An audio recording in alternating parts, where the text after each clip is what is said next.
ऐसा क्यों हूँ? काय राज, आपण संपूर्ण जगाचा अभ्यास करतो. शेजाऱ्याच्या घरात काय चाललंय हे बघतो. आपल्या बॉसचा मूड काय आहे हे ओळखतो. पण कधी स्वतःला विचारलंय का, भावा तुझी सटकते कुठे, किंवा तुला नक्की आनंद कशाने होतो? मित्रांनो, आपण PQ बद्दल बोलतो, इंटरपर्सनल स्किल्स बद्दल बोलतो, पण त्याही आधी येतो इंट्रापर्सनल इंटेलिजन्स. सोप्या भाषेत सांगायचं झालं, स्वतःच्या डोक्याशी तुमची असलेली दोस्ती. आज आपण या बुद्धिमत्तेचे 3 संदूक उघडणार आहोत आणि हे गुपित जाणून घेणार आहोत. मित्रांनो, मी शिक्षण विभागात 35 वर्ष सेवा करून पासून तर राज्यस्तरापर्यंत प्रशिक्षणामध्ये प्रशिक्षक म्हणून मी काम केलेलं आहे आणि ह्या अनुभवाचा फायदा आपल्या सर्वांना व्हावा हा एक प्रामाणिक हेतू आहे. कोणताही व्यावसायिक हेतू न ठेवता, न आणता मोफत स्वरूपामध्ये हे ज्ञान वाटण्याचा मी प्रयत्न करतो आहे. त्याचा निश्चितच आपण फायदा घ्यावा ही माझी नम्र विनंती.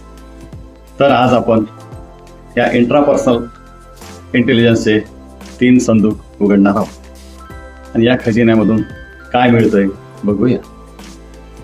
तर पहिलं संदूक उघडल्यानंतर आपणास प्राप्त होणार आहे आपणामधीलच रत्न, स्वतःची ओळख, स्वओळख, सेल्फ अवेअरनेस.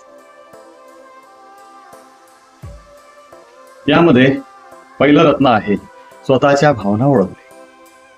आपल्याला कोणत्या प्रसंगी आनंद होतो किंवा कोणत्या प्रसंगी राग येतो, तणाव येतो हे समजणे. मी कोण आहे म्हणजे स्वतःच्या भावना ओळखणे. समजा तुम्हाला कोणाचा तरी मेसेज आला आणि तुमची चिडचिड झाली. आता ही चिडचिड मेसेजमुळे झाली की सकाळी मिळालेला चहा योग्य नव्हता म्हणून झाली, हे ओळखता येणं म्हणजे इंट्रापर्सनल निंजा.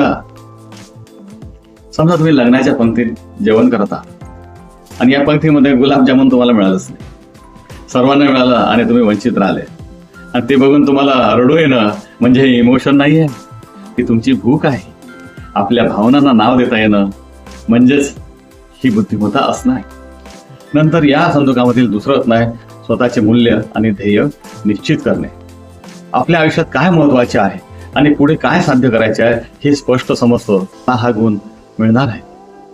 प्रामाणिकपणा महत्वाचा समजून अभ्यासात कॉपी न करणे त्याला जमतं. स्वतःच्या स्ट्रेंथ आणि स्वतःच्या विकनेस समजणे. लोकातील दुसरं रत्न आहे स्वतःच्या ताकदी व कमकुवत बाजू समजणे.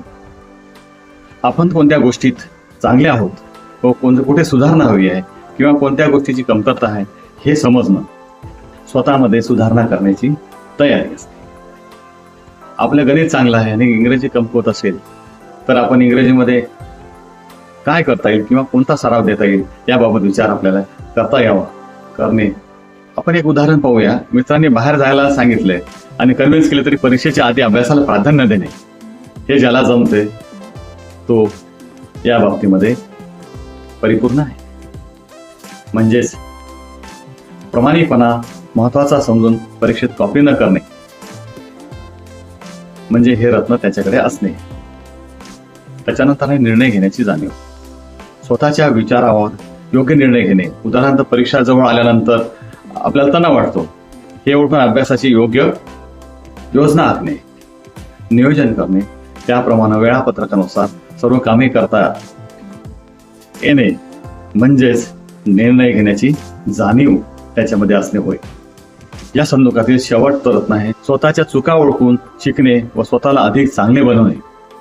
जसं उदाहरणार्थ सादरीकरणामध्ये चुका झाल्या तर पुढच्या वेळी अधिक सराव करून आत्मविश्वास वाढवणे. लग्नाच्या पंक्तीत गुलाबजाम संपले म्हणून रडू येणे हे इमोशन नाही आहे, ती तुमची भूक आहे. आपल्या भावनांना नाव देता आलं पाहिजे. 1 ते 5च्या स्केलवर स्वतःला मागते. तुम्हाला स्वतःचे मूड पटकन ओळखता येतात का, की काहीतरी होतंय म्हणून नक्की काय होतंय हे कळत नाहीये अशी अवस्था होते, याचा शोध घे. तर आपल्याला या प्रत्येक बाबीवर एक गुण द्यायचा आहे. तुम्हाला स्वतःचे मूड्स पटकन लक्षात येतात का, की काहीतरी होतंय पण नक्की काय होतंय हे कळत नाही.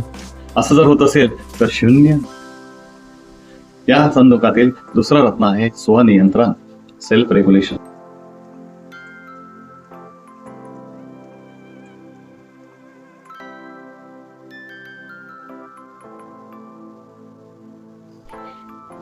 लवकरच आपण भेटणार आहोत पुढील भागात.